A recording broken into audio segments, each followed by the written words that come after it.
अपने उम्र का ख्याल कीजिए। आंटी जी अपने उम्र का ख्याल कीजिए। अच्छा। आंटी जी अपने उम्र का ख्याल कीजिए।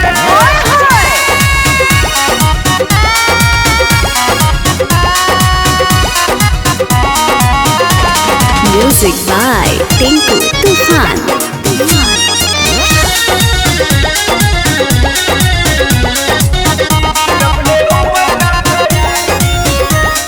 लाखों मिले हैं मगर किसी ने ना ऐसा कहा।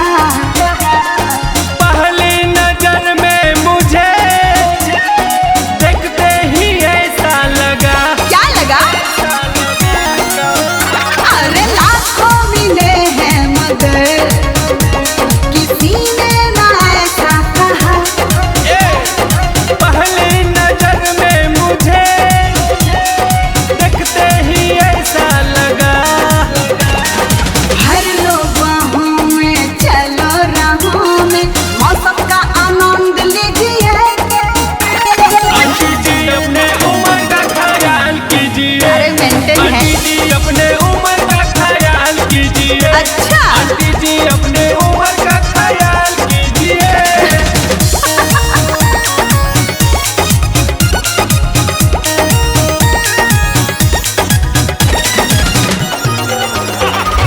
चढ़ती उम्र है मेरी मजा ले लो सस्ती में। ऐसे ना आया करो तुम मेरी बस्ती में। मेरी मर्जी। चढ़ती उम्र है मेरी मजा ले लो सस्ती में।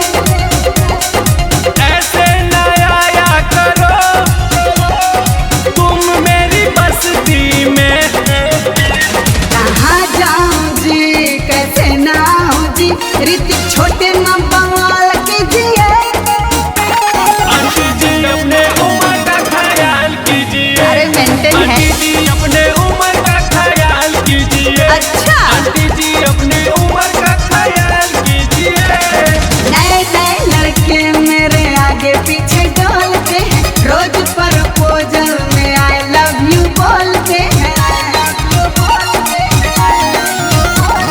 नए नए लड़के मेरे आगे पीछे डोलते हैं रोज प्रपोजल में आई लव यू बोलते हैं। कहते हैं मेरा देखभाल कीजिए।